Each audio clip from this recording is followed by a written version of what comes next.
भाई पिछले कुछ समय से कर्नाटका के हाईकोर्ट में एक बहुत ही इंपॉर्टेंट केस चल रहा था जिसका नाम था रेशम वर्सेस स्टेट ऑफ कर्नाटका। आज की डेट में हम इसे हिजाब केस के नाम से जानते हैं। आज इसी केस में कर्नाटका हाईकोर्ट की फाइनल जजमेंट आती है। इस जजमेंट में कर्नाटका हाईकोर्ट ने क्या क्या बातें कही उसे हम समझेंगे, लेकिन उससे पहले हम ये जान लेते हैं कि पूरा का पूरा मामला क्या था। हुआ ये कि कुछ समय पहले कर्नाटका के कुछ कॉलेजेस द्वारा अपने अपने कॉलेज में ये ऑर्डर इशू किया जाता है जिसमें ये कहा गया कि आगे से कोई भी स्टूडेंट यहाँ पे बिना प्रॉपर यूनिफॉर्म के कॉलेज में नहीं आएगा। साथ में जो मुस्लिम स्टूडेंट्स थे वहां पर, या खास करके मुस्लिम गर्ल्स थी वहां पर, उन्हें भी ये कहा गया कि क्योंकि हिजाब या हेड स्कार्फ जो है वो यूनिफॉर्म की कैटेगरी में नहीं आता है, इसलिए यहां पर ये डालकर आना वर्जित होगा। ऐसे में ये जो मुस्लिम स्टूडेंट्स थी इन्होंने यहाँ पर क्या किया, कर्नाटका हाई कोर्ट का दरवाजा खटखटाया अंडर आर्टिकल 226 एंड एक रिट पिटीशन यहाँ पर दायर की जिसमें इन्होंने ये दावा किया कि हिजाब जो है हमारा एक इंटीग्रल पार्ट है, यानी कि एसेंशियल रिलीजियस प्रैक्टिस है इस्लाम धर्म की, और अगर कोई ऑर्डर यहाँ पर हमें हिजाब पहनने से मना करता है तो इसका मतलब वो आर्टिकल 25 में दिया गया हमारा राइट टू रिलीजन जो है उसका हनन कर रहा है। ऐसे में इस ऑर्डर को यहाँ पर खारिज किया जाना चाहिए और उसे गैर संवैधानिक या असंवैधानिक यहाँ पर जो है करार दिया जाना चाहिए। आज की इस जजमेंट में कर्नाटका हाईकोर्ट ने एक बात जो स्पष्ट की वो ये कि हिजाब जो है वो एक एसेंशियल रिलीजियस प्रैक्टिस नहीं है इस्लाम में, और अगर कोई ऐसा ऑर्डर है जो यहाँ पर हिजाब पहनने से मना कर रहा है और यूनिफॉर्म डालने पर, प्रॉपर यूनिफॉर्म पहनने पर यहाँ पर जोर दे रहा है तो वो अनकॉन्स्टिट्यूशनल नहीं होगा। इस ऑर्डर को यहाँ पर जो है बहुत ही लोगों ने क्रिटिसाइज करना शुरू कर दिया है। इनफैक्ट शाम होने से पहले पहले इसी केस में सुप्रीम कोर्ट में एक अपील ऑलरेडी यहाँ पर दायर हो चुकी है। स्पेशली पिटीशन ऑलरेडी यहाँ पर एक स्टूडेंट के द्वारा दायर की जा चुकी है।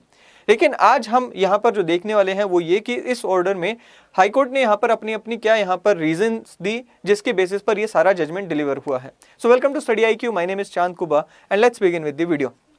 सबसे पहले तो यहाँ पर दोस्तों एक चीज हमें क्लियर करनी चाहिए, वो ये कि हाईकोर्ट ने यहाँ पर कहा कि दोनों पक्षों की दलील सुनने के बाद, यानी कि college authorities and state government की दलील सुनने के बाद एंड दूसरी तरफ जो स्टूडेंट्स हैं उनकी दलील सुनने के बाद यहाँ पर हम इस नतीजे पर पहुंचे हैं कि यहाँ पर 4 इंपॉर्टेंट क्वेश्चंस हैं जिन्हें हमें यहाँ पर टैकल करना है, या 4 इंपॉर्टेंट क्वेश्चंस हैं जिनका उत्तर हमें ढूंढना है। उन 4 में भी जो सबसे ज्यादा इंपॉर्टेंट क्वेश्चन है वो ये कि क्या जो हेड स्कार्फ या हिजाब है, वियरिंग हिजाब, क्या ये एक एसेंशियल रिलीजियस प्रैक्टिस है जिसको आर्टिकल 25 में प्रोटेक्शन मिलनी चाहिए या फिर नहीं है। अगर ये एसेंशियल रिलीजियस प्रैक्टिस है तो ऑब्वियस सी बात है कि आर्टिकल 25 जो मुझे देता है right to freedom of religion या राइट टू रिलीजन जो मुझे प्रोवाइड करता है उसमें इसको प्रोटेक्शन मिलेगी। दूसरी बात ये कि whether the prescription of school uniform is legally permissible, या फिर ये मेरे आर्टिकल 19 में मिले हुए अधिकारों का हनन करता है। देखिए भाई, स्टूडेंट्स का क्या कहना था, स्टूडेंट्स का कहना था कि भाई देखिए आर्टिकल 19 जो है, जो कि मेरा एक मौलिक अधिकार है, उसमें मुझे right to freedom of speech and expression मिला हुआ है, यानी कि मेरे पास अभिव्यक्ति की आजादी है, मैं किसी भी प्रकार के कपड़े डालूं, मेरे को अभिव्यक्ति की आजादी है, कोई मुझे डिक्टेट नहीं करेगा। लेकिन जब स्कूल अथॉरिटीज या कॉलेज अथॉरिटीज मुझे ये डिक्टेट कर देती हैं कि आपने इसी तरह के कपड़े डालकर आना है, तो आर्टिकल 19 में जो मेरा अभिव्यक्ति का अधिकार है वो मुझसे छीन रहा है। सो बेसिकली इन्होंने यहां पर 2 अधिकारों की बात की, एक आर्टिकल 25 में दिए गए right to freedom of religion की, एंड दूसरा आर्टिकल 19 में यहां पर right to freedom of speech and expression के जो अधिकार है उनके हनन की बात की। तीसरी बात यहां पर इन्होंने क्या कही, बेसिकली ये 2 मेन मुद्दे थे, एंड उसके बाद हमने यहां पर अब देखना है कि हाईकोर्ट ने यहां पर क्या क्या बात कही। देखिए, हाईकोर्ट ने यहां पर सबसे पहले तो ये स्पष्ट किया कि भाई इंडिया जो है एक सेक्युलर कंट्री है। इन्होंने यहां पर ये कहा, हाईकोर्ट ने यहां पर ये कहा कि हालांकि सेक्युलर शब्द जो है वो 42nd अमेंडमेंट 1976 में हाईकोर्ट जो सरकार है उनकी तरफ से यहां पर कॉन्स्टिट्यूशन में इंट्रोड्यूस किया गया था, लेकिन ऐसा नहीं है कि हम 1976 से पहले सेक्युलर नहीं थे। हम सेक्युलर तो तभी से हैं जब हमारा संविधान बना था, और इस बात की पुष्टि हमारे जो केशवानंद भारती केस हुआ था 1972 का, उसमें भी की गई थी, क्योंकि केशवानंद भारती केस में भी ये कह दिया गया था कि बेसिक स्ट्रक्चर में सेक्युलरिज्म भी आ जाता है, यानी कि हमारे संविधान का जो बेसिक स्ट्रक्चर है उसमें सेक्युलरिज्म भी एक हिस्सा है। सो बेसिकली हम सेक्युलर कंट्री हैं, हाईकोर्ट ने ये कहा, और साथ में ये स्पष्ट किया कि हमारा जो सेक्युलरिज्म है वो अमेरिका के सेक्युलरिज्म से अलग है, जहां पर अमेरिका में क्या होता है कि सेक्युलरिज्म का मतलब ये होता है कि स्टेट और चर्च का कोई लेन देन नहीं है, चर्च अपना मामला देखे, स्टेट अपना मामला देखे। लेकिन यहां पर क्या कहा गया, यहां पर कहा गया कि हमारा जो सेक्युलरिज्म है पॉजिटिव सेक्युलरिज्म है। हमारे सेक्युलरिज्म का मतलब ये नहीं है कि हम एंटी रिलीजियस हैं, हमारी स्टेट एंटी रिलीजियस नहीं है। हमारी स्टेट क्या है, हमारी स्टेट या हमारी सरकार का मतलब होता है कि सरकार प्रमोट करेगी, सभी रिलीजन्स को पॉजिटिवली सपोर्ट करेगी। अच्छा, दूसरी बात यह कि इन्होंने ये कहा कि भाई हमारी तो फंडामेंटल ड्यूटीज में भी यही बात कही गई है कि हमें यहां पर क्या करना है, हार्मनी को प्रमोट करना है, सोशल हार्मनी को प्रमोट करना है, सभी सिटीजन्स की जिम्मेवारी है। अच्छा, जब हाई कोर्ट ने ये ग्राउंड स्टैब्लिश कर दिया कि हम सेक्युलर कंट्री है, फिर उसके बाद हाई कोर्ट दूसरे मुद्दे पर पहुंचता है। दूसरा मुद्दा यह था कि असेंशियल रिलीजियस प्रैक्टिसेस का मतलब क्या होता है। अब असेंशियल रिलीजियस प्रैक्टिसेस का जो मतलब है वो कई सारे केसेस में सुप्रीम कोर्ट ऑलरेडी यहां पर समझा चुके हैं। उनमें से दो केसेस का यहां पर जिक्र हमें देखने को मिला। सबसे पहला जो केस था आज की जजमेंट में, जिसमें हाई कोर्ट ने जो सुप्रीम कोर्ट को कोट किया, वो था आचार्य जगदीश्वरानंद अवधूत का केस, जहां पर यह बताया गया कि जो असेंशियल प्रैक्टिसेस हैं वो बेसिकली यहाँ पर आर्टिकल 25 और आर्टिकल 26 में प्रोटेक्शन उन्हें प्रोवाइडेड है। और असेंशियल प्रैक्टिसेस का मतलब सिर्फ और सिर्फ मेरे रिचुअल्स या मेरी डॉक्ट्राइन्स नहीं होती। इन्होंने कहा कि असेंशियल प्रैक्टिसेस में आपका विश्वास आ जाएगा, जो कि आपके स्क्रिप्चर्स में लिखी हुई बातें हैं वो सब आ जाएंगी। यानी कि स्क्रिप्चर में जो लिखी हुई बातें हैं, मेरे धर्म ग्रंथ में जो लिखी हुई बातें हैं, और उन धर्म ग्रंथ में लिखी हुई बातों को पूरा करने के लिए जो भी मैं यहाँ पर अनुष्ठान करता हूं वो मेरी असेंशियल रिलीजियस प्रैक्टिस है। मैं दोबारा रिपीट कर दूं, मेरे धर्म ग्रंथ में जो भी लिखी हुई बात होगी वो, और उसे पूरा करने के लिए जो भी मैं काम करता हूं वो असेंशियल रिलीजियस प्रैक्टिस है। यह कहा गया आचार्य जगदीश्वरानंद के केस में। दूसरी बात, यहां पर जो एक और इंपॉर्टेंट केस का यहां पर जिक्र किया गया, जिसमें और ज्यादा एक्सप्लेन किया गया असेंशियल रिलीजियस प्रैक्टिस को, वो था जी इंडियन यंग लॉयर्स एसोसिएशन का केस। यहां पर चार बातें कही गई। ये चार बातें कही गई कि ये चार बातें अगर पूरी होती हैं तो वो जो प्रैक्टिस है वो असेंशियल रिलीजियस प्रैक्टिस मानी जाएगी। क्या चार बातें हैं? सबसे पहली तो कहता है जी हर रिलीजन से जुड़ी हुई एक्टिविटी, यानी कि रिलीजन से जुड़ा हुआ हर काम असेंशियल रिलीजियस प्रैक्टिस नहीं होता, ये समझ लो। कहता है जी वही प्रैक्टिसेस जो कि फंडामेंटल टू द रिलीजन है और जो कि इममेमोरियल समय से, यानी कि शुरुआत से चलती आ रही है, धर्म का एक हिस्सा है, वो असेंशियल रिलीजियस प्रैक्टिस होंगी। दूसरा क्या है? Foundation of the practice must preceded the religion itself, यानी कि ये जो प्रैक्टिस जिसको आप कह रहे हो कि एसेंशियल रिलीजियस प्रैक्टिस है, ये कोई नई प्रैक्टिस नहीं होनी चाहिए। जिस दिन आपके धर्म की शुरुआत हुई उसी दिन से इसके साथ होनी चाहिए। उसके बाद में ऐड की गई है, बाद वाली जो है वो नहीं हम मानेंगे। कब वाली होगी? जो शुरू से ही धर्म के साथ चलती आ रही है। दूसरी बात, तीसरी बात क्या कही कि such practice must form the cornerstone of the religion itself. कहते हैं जी अगर आप उस प्रैक्टिस को मना कर दो और मना करने पर पूरे के पूरे रिलीजन का मूल ढांचा बदल जाए, वो असेंशियल रिलीजियस प्रैक्टिस है। अगर उस प्रैक्टिस को हटा देने से धर्म के ऊपर, रिलीजन के ऊपर कोई फर्क नहीं पड़ रहा है, इसका मतलब वो असेंशियल रिलीजियस प्रैक्टिस नहीं है। यहां पर तीसरी बात। एंड चौथी बात क्या है? Such practice must be of binding nature of the religion itself and must be compelling, यानी कि ये एक ऐसी प्रैक्टिस होनी चाहिए जिसको धर्म ग्रंथ में ही लिख दिया गया हो कि भाई ये तो करनी पड़ेगी, अगर ये नहीं करोगे तो भगवान तुम्हें सजा देगा, या तुम्हें अपने आप को सजा देनी होगी, या समाज तुम्हें सजा देगा। सो बेसिकली क्या है, ये चार कंडीशंस लगाई गई कि ये चार कंडीशंस एसेंशियल रिलीजियस प्रैक्टिस पे लागू होंगी। फिर एक बात और यहां पर कह दी गई इसी केस में कि भाई देखो, असेंशियल रिलीजियस प्रैक्टिस के लिए एक और टेस्ट होना जरूरी है।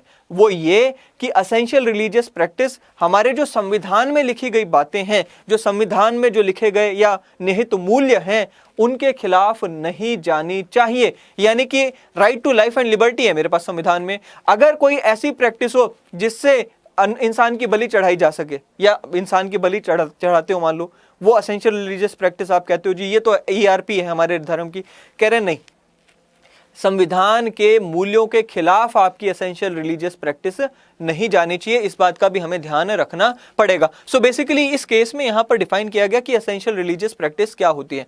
अब बात आती है इस पूरे मुद्दे की कि अब वो ये जांचेंगे। सबसे पहले हाई कोर्ट ने क्या बताया कि भाई हम एक सेक्युलर कंट्री है, दूसरी बात क्या बताई कि ईआरपी यानी कि एसेंशियल रिलीजियस प्रैक्टिस क्या होती है। अब ये देखो स्टोरी की तरह चल रही है ये जजमेंट, ये सारी की सारी जजमेंट एक स्टोरी की तरह चलती है। अब तीसरे मुद्दे पर आते हैं। तीसरा मुद्दा ये था कि भाई जब हमने ये जान लिया कि ईआरपी यानी कि एसेंशियल रिलीजियस प्रैक्टिस होती है कि क्या होती है, अब हम ये जानेंगे कि क्या हिजाब पहनना एसेंशियल रिलीजियस प्रैक्टिस है कि नहीं, अब वो जानेंगे। देखो भाई इन्होंने क्या कहा, इन्होंने कहा कि भाई देखो इस्लाम के 4 इंपॉर्टेंट सोर्स हैं, इस्लाम की 4 इंपॉर्टेंट डॉक्यूमेंट्स हैं, उनमें जो सबसे इंपॉर्टेंट सोर्स है वो है हमारी होली कुरान।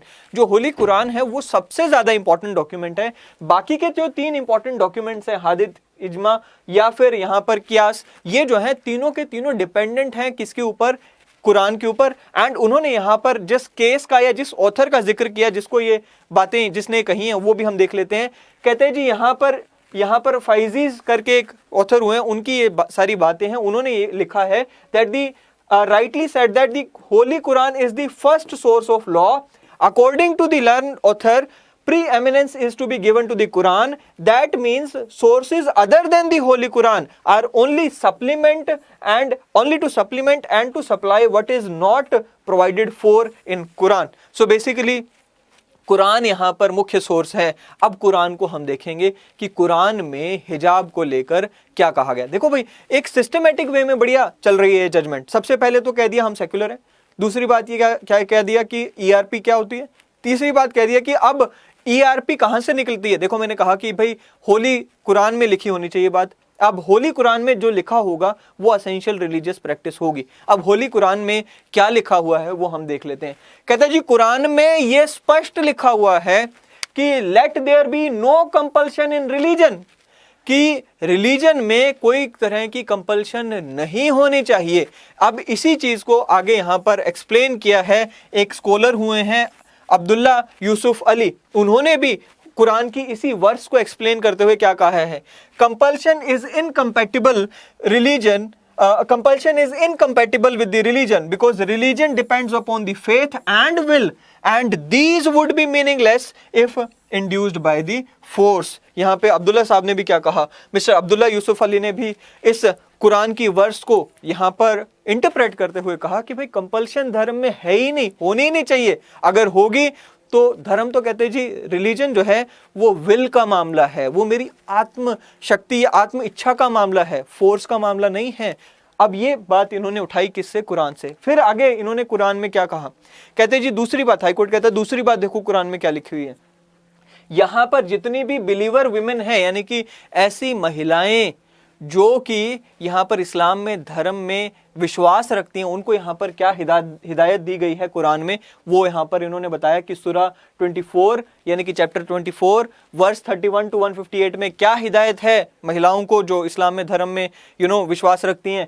कहता है जी and say to the believing women that they should lower their gaze and guard their modesty, यानी कि महिलाओं को जो कि इस्लाम धर्म में मानती हैं उन्हें यह हिदायत है कि उन्हें अपनी मोडेस्टी को प्रोटेक्ट करना होगा, अपनी रिस्पेक्ट को प्रोटेक्ट करना होगा। that they should not display their bosom and ornaments except what must ordinarily appear and therefore that they should draw their veil over their bosoms and not display their beauty. So basically यहां पर हिदायतें लिखी गई हैं।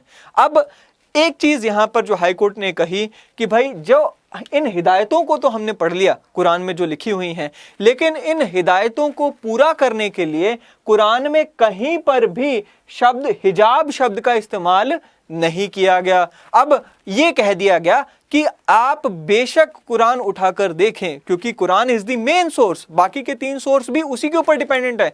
कहीं पर भी कुरान में हिजाब शब्द का इस्तेमाल नहीं किया गया है।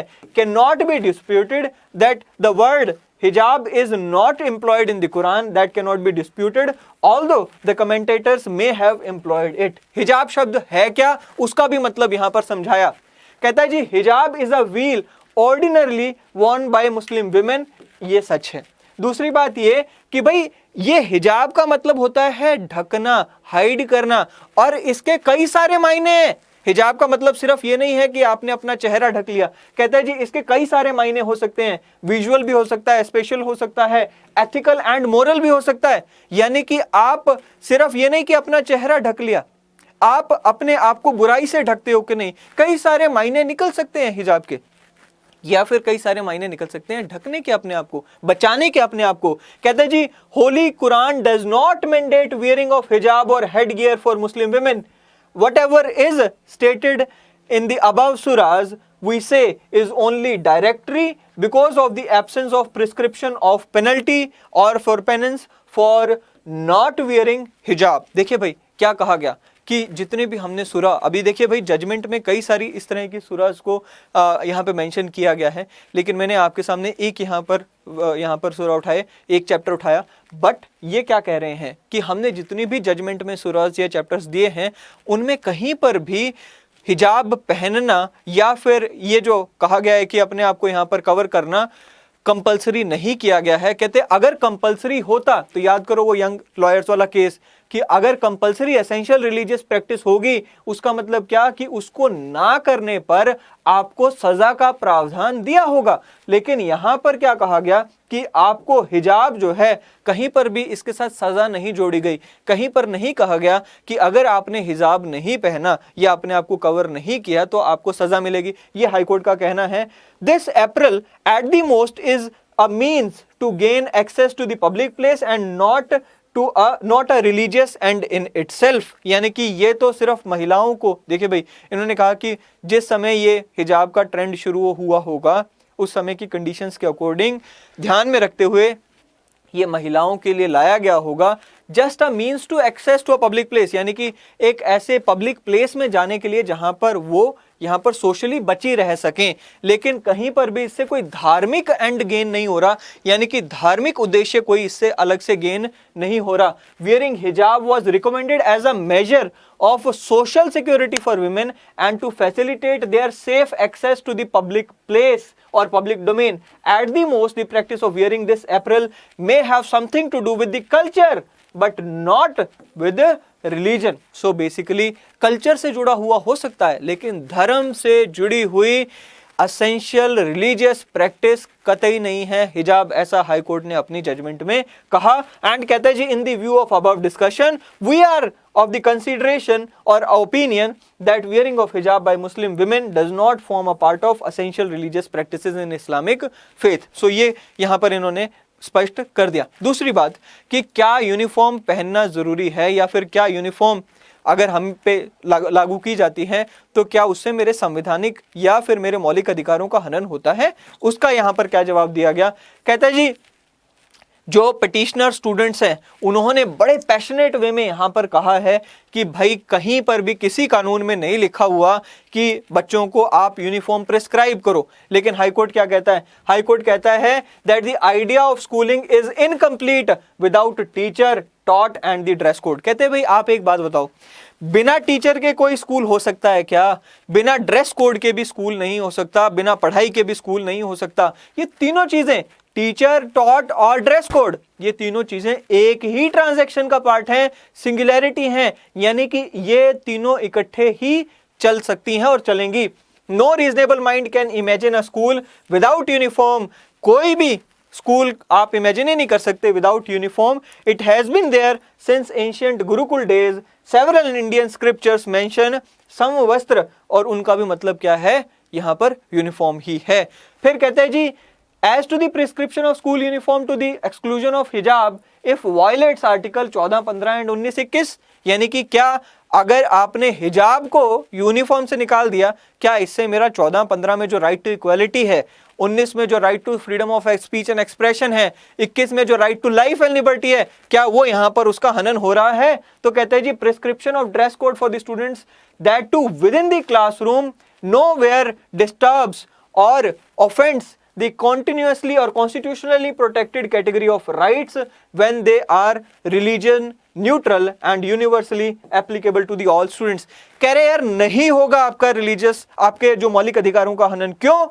क्योंकि जब आपने यूनिफॉर्म का कोड लगाया, आपने सभी स्टूडेंट्स के ऊपर लगाया, किसी का धर्म नहीं पूछा, किसी का यहाँ पर आपने नहीं देखा कि कौन से बैकग्राउंड से आ रहा है। यहाँ पर आपने अपने आप में एक इक्वालिटी स्टैब्लिश कर दी।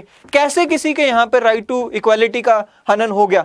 रिलीजियन न्यूट्रल है आपकी ड्रेस कोड। ये थोड़ी ना कह दिया कि आप उस धर्म के ड्रेस डाल के आना शुरू करो। ये जो ड्रेस कोड लगा रहे हो आप, सभी के ऊपर रिलीजियन न्यूट्रल ड्रेस कोड है, इसलिए यहां पर ये नहीं माना जाएगा कि आपके राइट टू इक्वालिटी का हनन हो गया अगर हिजाब हटा दिया, ऐसा हाईकोर्ट ने कहा। फिर यहां पर क्या कहा?